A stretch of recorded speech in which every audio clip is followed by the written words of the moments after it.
Portanto, vede prudentemente como andais, não como nécio, e sim como sábio, remindo o tempo, porque os dias são maus. Os dias são maus. No 17 diz assim: por esta razão não vos tornei insensato, mas procurai compreender qual a vontade do Senhor, e não vos embriagueis com vinho, no qual há dissolução, mas enchei-vos do Espírito, e falando entre vós com salmo e entoando louvores de coração ao Senhor com hinos e cânticos espirituais. Então, meus amados, aqui tem bastante orientação para nós. Vocês perceberam que o nosso Senhor Jesus Cristo, ele se preocupa com a família, né? Ele se preocupa com a família. Ele dá orientação, né, para que a gente possa ter ter um consenso, né, de como a gente fazer a vontade de Deus. Então aqui a gente percebe que ele pede que a gente possa remir, ou seja, remir o tempo, né? Ou a gente, eu me lembro agora de uma palavra que você traz uma Dalva, ela diz essa palavra, e isso ficou na minha mente já faz um bocado de tempo. Ela diz assim: vamos correr atrás do prejuízo, né? Atrás do prejuízo. Então, remir o tempo é isso, é você correr atrás daquele tempo perdido, né? Aquele tempo que você às vezes perdeu, gastou coisas desnecessárias. E não é diferente com o povo de Deus. O povo de Deus muitas das vezes tem perdido um pouco de tempo, né? E muitas das vezes tem dado espaço, ou seja, um terreno fértil para que o inimigo possa trabalhar. Então a gente viu aqui na lição da Escola Sabatina que falou sobre Pedro, sobre Judas, falou que eles andaram um pouco seguindo de longe, e quando a pessoa segue de longe, Satanás se aproxima, porque aí ele vê que realmente a presa está vulnerável, né, para que ele possa atacar. E quando ele está perto de Cristo, então ele fica difícil, porque ele está ao derredor, mas ele não está diretamente, porque Cristo ele toma as posições, né? Amém. Deus te louve. Então aqui diz que a gente temos que enchermos o Espírito, né? Não sermos pessoas, não sermos insensatos, nem nécios, né? Mas procurai compreender qual a vontade do Senhor, e se deleitando na palavra de Deus. E a família, irmãos, o inimigo tem atacado muito a família. Por quê? Porque a gente percebe, feito uma pesquisa, a gente percebe que os ensinamentos da palavra de Deus, muitas das vezes, são desperdiçados. Se tudo que fosse falado aqui na igreja, e tudo que a gente se deleita aqui na igreja, de grandes sermões, ou seja, e muitas orientações, se isso fosse totalmente aproveitado, eu acho que a situação do povo de Deus seria outra. Então, isso cabe a nós nessa manhã ter esse cuidado, né? A gente já começa alertando a igreja para que tome cuidado, porque muitas das vezes a gente desperdiça os ensinamentos. E parece que até às vezes a gente pega um ensinamento e na hora que está ali sendo passado, a gente, quando sai daqui, parece que deixa ali no banco, né? E muitas das vezes acontecem muitas coisas que não acontecem. Mas veja bem, foi feito um estudo, né, que as pessoas, ou seja, os muçulmanos, eles não perdem pessoas, ou seja, não perdem membro na sua religião. E eles crescem assustadoramente. E porque muitas das vezes nós, como igreja, perdemos muitas das vezes até os filhos, né? Os próprios filhos criados nessa igreja, muitas das vezes, com o tempo, vai se desviando da igreja. Né? Sabe por quê, irmão? Muitas vezes, porque o que a gente escuta aqui, muitas vezes não é praticado. Porque se fosse praticado, a nossa situação hoje seria outra. Né? E aqui mostra em outros países que você não vê o muçulmano ele passando de casa em casa, batendo na porta de ninguém, para ganhar ninguém para ser adepto ali daquela doutrina deles. Né? Mas eles crescem, os seus filhos crescem na doutrina dentro da própria casa deles ali. Então, se houvesse no nosso lar uma dedicação maior sobre essa questão das famílias, né? Nesse contexto de família, se houvesse um cuidado maior sobre a experiência cristã dentro da própria casa, né? Porque Jesus, quando ele veio esse mundo aqui, Jesus ele trouxe o reino de Deus, mas ele estabeleceu a ética do reino. E esse reino, quando ele venceu na cruz, como nós vimos hoje, ele venceu naquela cruz ali, mas ele venceu para mim e para você vencer. Amém. Né? Mas entregou nas nossas mãos, em mão beijada, ele venceu, irmão. Imagine naquele momento, irmão, se Jesus não tem enfrentado a maior decisão do universo ali, se Jesus tivesse não recuado, ou seja, Jesus não tivesse se entregado completamente ao Espírito Santo que os conduziu, e o próprio Jesus, Deus, ele próprio disse, seja feita a tua vontade. E Deus sabia qual era a vontade, né? Era pagar o preço do pecado. E agora, irmãos, esse reino, ele entregou para todos nós, e nós temos que trazer esse reino para dentro da nossa casa. Nós temos que tomar posse dele na nossa casa. Como, irmãos? Educando nossos filhos. Porque foi feito um estudo também, eu vi um pastor falando que foi feito um estudo que se a gente não perdesse os próprios filhos, os próprios cristãos, não saísse da igreja, hoje nós teríamos uma igreja 3 vezes maior, e sem gastar um centavo. Vamos gastar. E hoje o que está se acontecendo é muita informação, mas muitas vezes não acontece nada. Pouca prática. Muito bem, irmão. Pouca prática. Então, veja bem, o que nós temos que fazer hoje é deixar, assim como aquele hino do Aroma do Reis, Aroma do Reis diz assim: na sua vida, no trono do seu coração, só tem um lugar, e esse lugar é de Deus.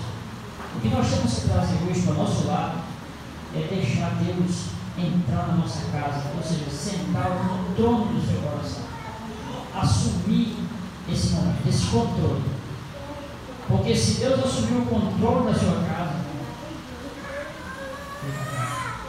então se Deus assumir o controle da sua casa, tudo vai mudar, tudo vai ser diferente, né? Então a disciplina, a Bíblia é bem clara nisso, né? A questão da disciplina. Então essas pessoas, filhos muçulmanos, eles são bastante disciplinados, e hoje muitas das vezes nós estamos numa situação comodismo, né? Comodismo, tem tudo nas mãos, faz todos os gostos, e muito mimado, né? As pessoas são muito mimadas. Mas, meus amados, aqui nós temos missão na própria palavra de Deus, né? Criai vossos filhos na domesticação do Senhor, como, se vocês for ler aqui Efésios 5 e Efésios 6, vocês vão ver bastante orientação do próprio Jesus Cristo trazendo para nós. E muitas das vezes a gente deixa passar isso, passar aquilo, e as coisas vão tomando as rédeas, e depois a gente quer puxar a rédea, e aí é tarde. Porque as crianças são altamente inteligentes. E as crianças hoje, elas são o reflexo dos adultos. Muitas vezes a gente bota a culpa nas crianças, mas às vezes a culpa é dos adultos. Sabia? Porque a criança, ela percebe todo o seu comportamento aqui na sua casa. Então você quer saber se você está examinando, como a gente viu na lição, examine o homem a si mesmo. Como é que faz? Em casa, preste atenção como é que você trata a sua família, a sua esposa, os seus filhos. Aí você está se examinando. Aí você sabe se realmente você está dentro da ética de Deus. Se está funcionando. E da mesma forma, irmãos, isso volta para o matrimônio também. Né? Tudo tem que ser de acordo com a vontade de Deus. Não pode existir vacilo, né? Pode vacilar. Então, aqui nós lemos assim. Vamos conferir o que está lá em São João 11:32. 11:32. Vamos conferir aqui para a gente continuar. 11:32. São João 11:32. 11:32.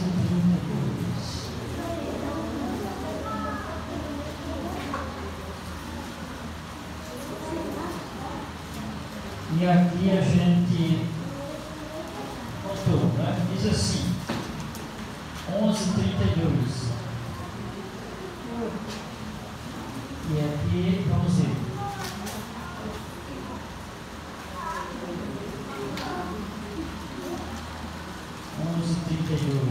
Quando Maria, essa palavra foi falada muito hoje, quando Maria chegou ao lugar onde estava Jesus, ao vê-lo, lançou-lhe aos pés, dizendo: Senhor, se estivesse aqui, o meu irmão não teria morrido. Olha aqui, irmãos, se a gente for trazer esse relato aqui com uma aplicação secundária, uma aplicação para a família, nós poderíamos dizer o quê? Hoje aqui nós podemos dizer: Senhor, se o Senhor estivesse do meu lado, nós não teríamos perdido filhos. Muitas das vezes nasce nessa igreja, cresce nessa igreja, e quando fica com uma certa idade, a igreja perde ele para onde? Para o mundo. Mas se a gente for analisar, irmãos, tem uma parcela de culpa aí, tem uma coisa, algo está errado. Nada acontece por acaso. Olha a advertência, né? Nada acontece por acaso. Quer dizer, o quadro poderia mudar se realmente a gente tivesse, desde o início, convidado Jesus para a nossa casa. Se ele estivesse na nossa casa, meu filho não estaria morrendo.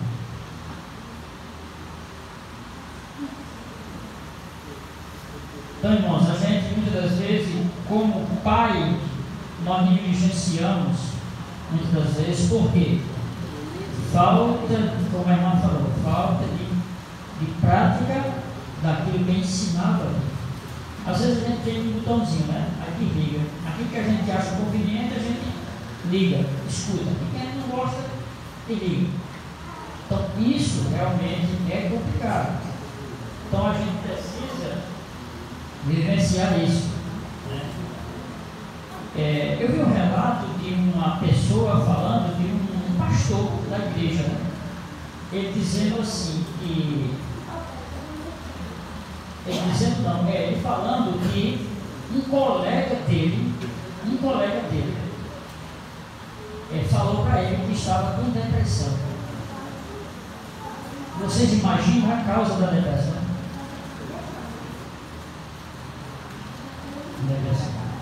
Porque ele soube que o seu filho estava sendo homossexual. Você veja a tristeza do país. Líderes de igreja. Então, irmão, não existe as pessoas super blindadas, não porque eu venho de família tal, minha família da igreja, desde a infância, não existe isso. O que existe, irmãos, é a pessoa se entregar na mão de Deus. Se não se entregar na mão de Deus, não existe ninguém forte, melhor do que outro, super-homem, isso não existe. Né? E aqui eu convido vocês para abrir a Bíblia, continuando aqui.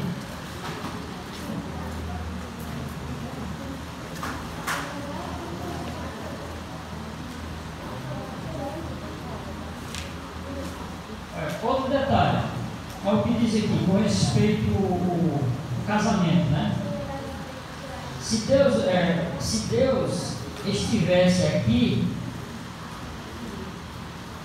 meu filho não teria morrido, ou seja, morrido espiritualmente, né? Se Deus estivesse no matrimônio, muitos casamentos não seriam desfeitos. Se Deus estivesse. Sabe por quê? Porque casal cristão não briga. Casal não briga. Quer dizer, cristão não briga. Pode até discordar. Isso é normal. Todo casal discorda. Não existe um casal perfeito. Todo mundo discorda. Agora, briga não. Aí é falta de Cristo na sua vida. É falta de cristianismo. Porque acontece que por qualquer coisa, agora vamos separar, não está dando certo, tá, vamos separar. Mas sabe o que está faltando? Se quebrantar os pés de Jesus, buscar, cair de joelho e dizer: Senhor, salva meu casamento, salva meu lar. Irmãos, eu vejo uma coisa interessante. Eu trabalhei na roça, eu tenho uma noção do que é a roça. Olha, você que mora na roça, você tem um confinante aqui, é uma cerca só. Muitas das vezes o direito de fazer a cerca, já foi combinado, é aquele camarada lá que tem que fazer a cerca. Mas o que acontece? Se você é cristão, você não deixa essa cerca cair, você não deixa não. Você sempre levanta na cerca, o seu lado não cai. Aí a pessoa diz assim: não, mas o problema não é meu, o problema é dela, ou então o problema é dele. Aí você já percebeu onde está o problema. Aí já é o problema. Faça seu lado, faça sua cerca. Faça sua cerca. Não se preocupe. Ela vai continuar em pé. Vai ou não vai? A cerca é dos dois. Ele não faz. Se eu também não fizer, ela vai cair. Mas se eu faço a minha cerca aqui, ela vai continuar em pé. Não está servindo por dois? Tá. Agora, como é que eu não dou um passo? Eu não faço nada. Não dá certo. É falta de, como se diz, tem um ditado aí que diz, incompatibilidade de gênios. Não, isso não existe não. Isso aí é coisa que você, falta de Deus na sua vida. Porque se você, olha, tudo tem que ser planejado. Está aqui, ó, eu fui um jovem, conheci essa mensagem nessa igreja. Vou dar aqui o testemunho um pouco para vocês saberem. Eu conheci a mensagem. Eu era um jovem lá do mundo, com 20 anos de idade, entrei para a igreja. Muitas jovens, muitas moças e tal, e muitos casamentos se oferecendo, tudo favorável. Mas, o que acontece? Nessas horas, joelho no chão. Eu nunca faltei na noite sem orar para Deus mandar a pessoa certa. Tudo a Bíblia diz que o homem consegue, mas a esposa, lá em Provérbios diz: a esposa vem do Senhor. É Jesus que diz. O homem pode conseguir riqueza, pode conseguir tudo. Agora, esposa não vem dele, não. Esposa vem de Deus. Não, o ser humano não sabe. Ele pensa que é a boa, essa não presta. Quer dizer, a seta também não existe, né? Mas aí, o que foi que aconteceu? Joelho no chão, parecia todo tipo de movimento. Essa é ó. E eu ia pelos ouvidos. Você conhece as pessoas pelos ouvidos, né? Aí você tem uma pretendente, né? Você diz, aí você vai na casa de muitos experientes, sua mãe, seu pai. E aí, o que você acha? E você orando. Aí quando é para não ser, Deus fala na boca do seu pai, da sua mãe. Não dá certo não. Sabe por quê? Por isso quando quem é cristão, gente. Mas quem ainda não é da igreja, esse processo de Deus não existe. Isso aí você vai na sorte do mundo. Né? Mas quem é da igreja, esse processo aí tem que acontecer. Então o que acontecia? A mamãe dizia, olha, eu não acho que dá certo, é mais velho que você, tem assim, tem problema, O que foi que aconteceu? Eu orando a Deus.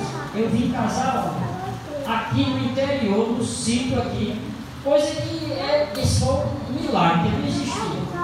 Eu, adventista, morando no Natal, não vinha para essas bandas aqui. E aí, Deus falou na boca de a pessoa certa, isso nem era nem da igreja. A pessoa certa é fulano.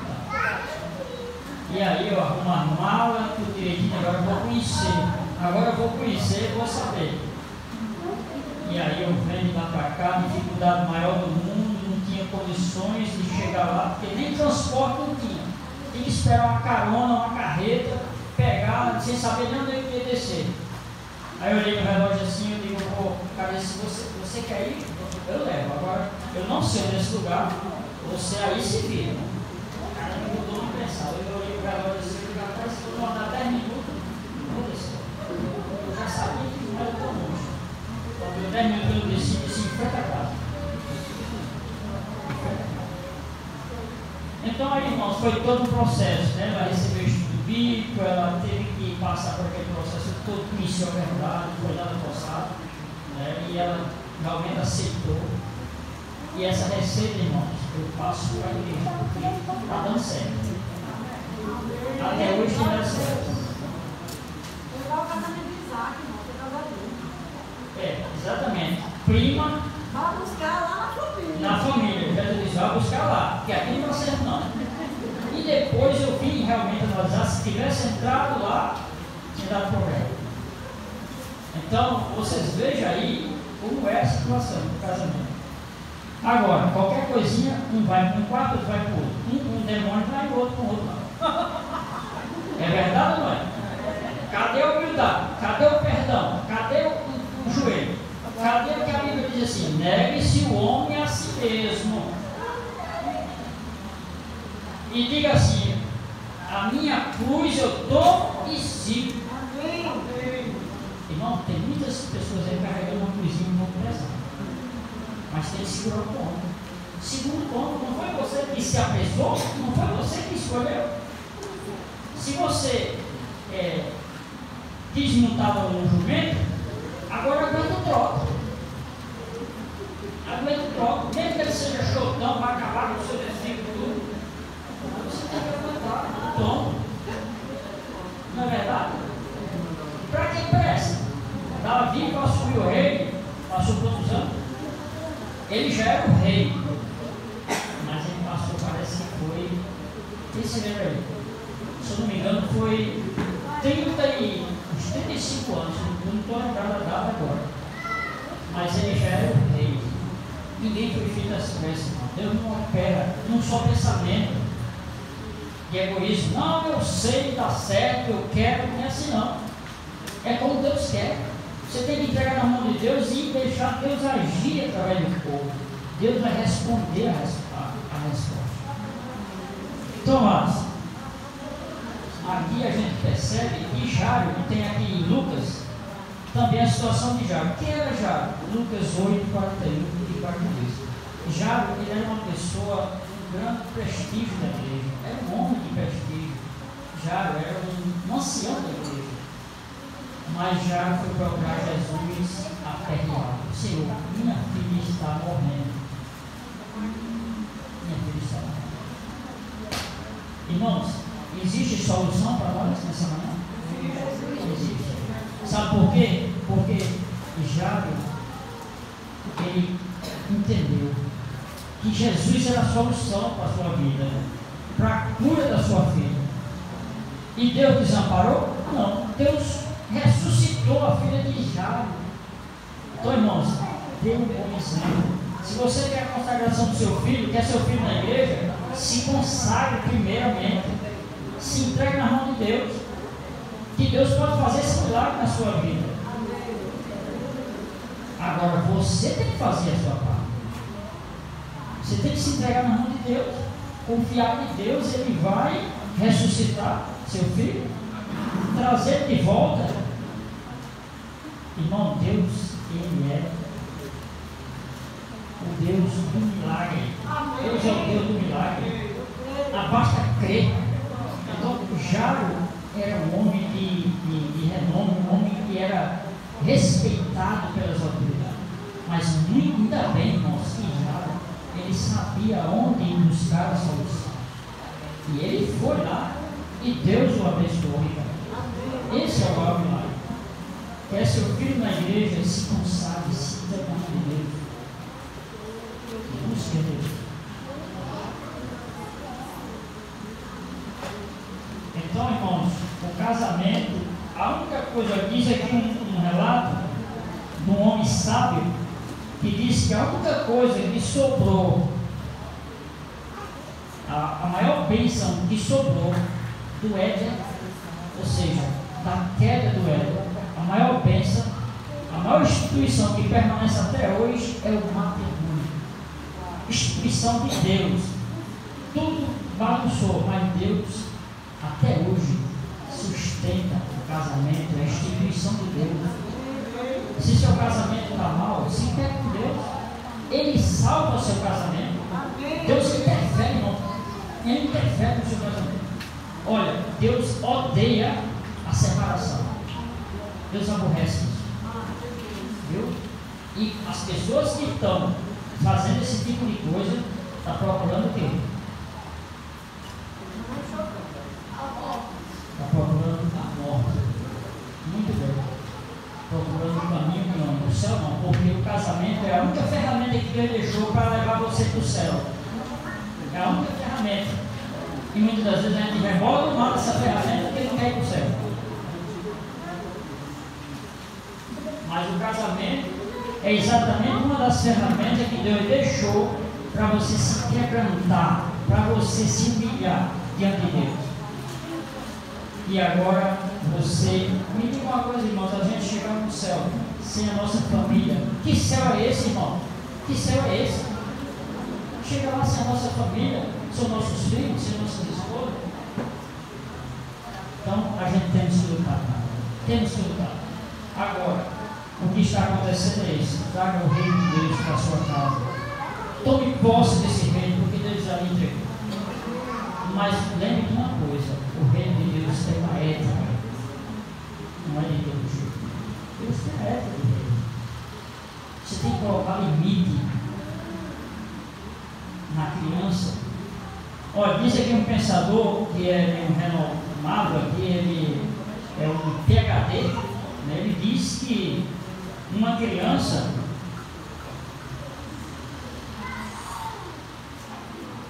eu queria achar aqui, mas eu acho que eu vou perder tempo, acho que o tempo vai embora. Eu vou olhar aqui para a hora, não quero passar o tempo. Mas ele diz aqui que esse rapaz é um PhD, aí todo mundo se entende, né, que é um PhD. Ele diz que o futuro de uma pessoa, ele acontece, sabe quando? Deixa eu ver aqui. Diz que é de 1 ano aos 7 anos. Diz que é de 1 ano aos 7 anos. Você tem que colocar na cabeça da criança toda a disciplina de Deus na cabeça da criança de 1 ano aos 7 anos. Por quê, irmão? Sabe por quê? Porque nesse caso aí é uma licença. Você vai fazer uma casa, não vai? Você faz primeiro o quê? Primeiro você faz uma licença, não é? É uma licença da casa.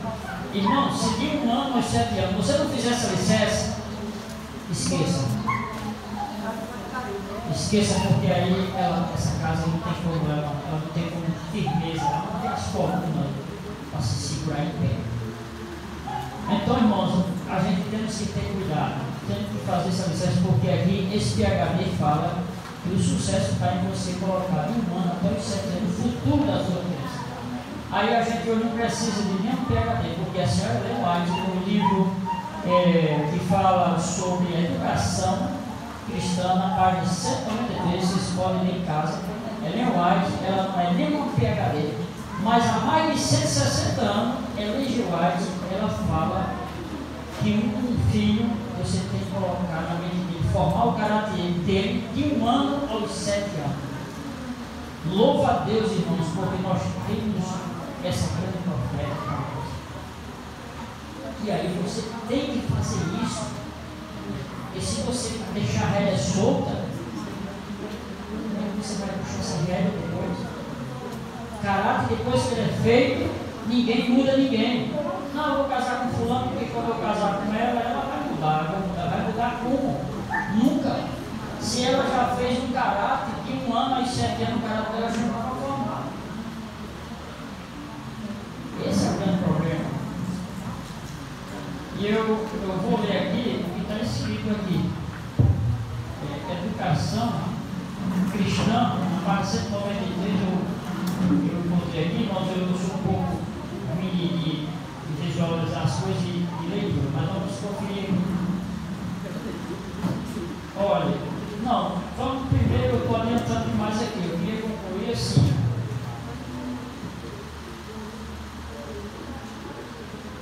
Ó, eu queria só relembrar uma coisa, que essa maneira que os casais hoje muitas das vezes fazem, até mesmo cristãos, se comportam, muitas das vezes quem faz isso é o mundo lá fora. O mundo lá fora é o seguinte, o caso deu certo, deu, se não deu, cai fora. Mas a gente que é da igreja, a gente que tem o reino de Deus que conhece, nós sabemos que é diferente. Nós não podemos fazer isso, né? Mas aqui em Provérbios, vamos conferir, Provérbio 27, verso 23. Vamos ler rapidinho, que a gente confere. Bom, o tempo está correndo. O que diz aqui em Provérbios? Se alguém encontrou, pode ler para nós. 23, aliás, 27, verso 23.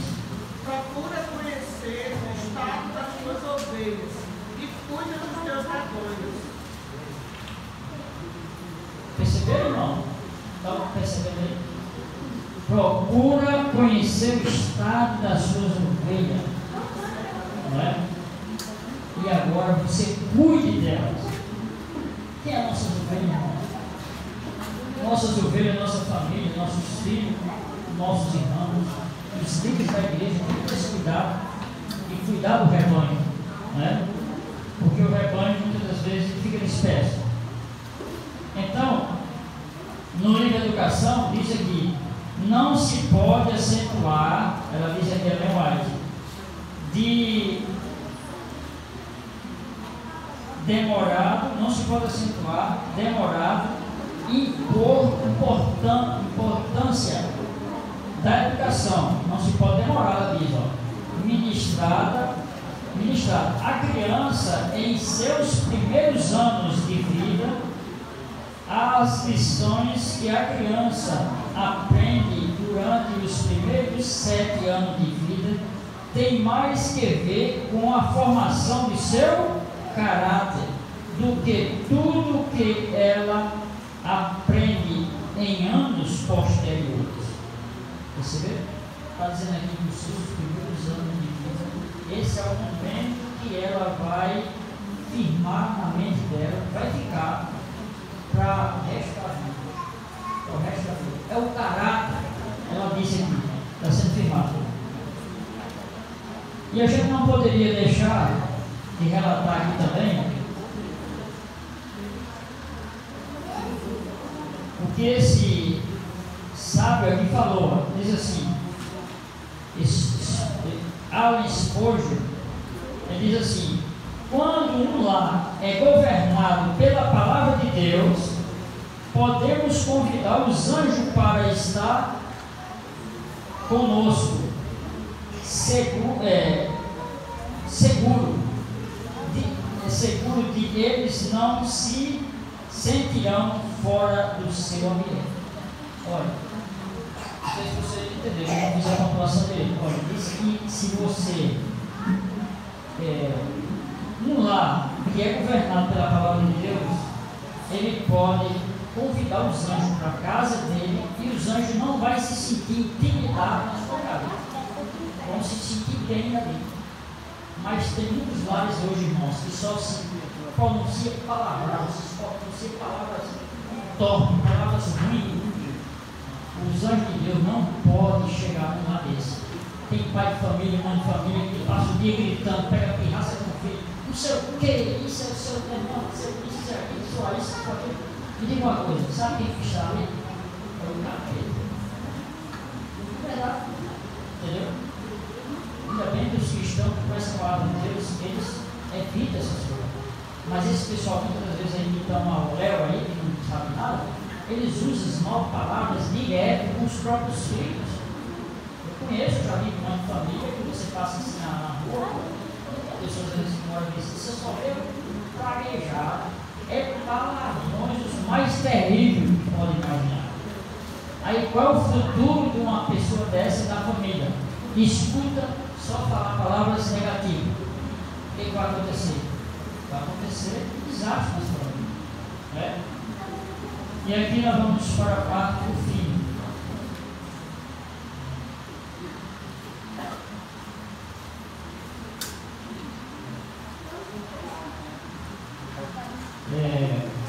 Em Efésios 5:18,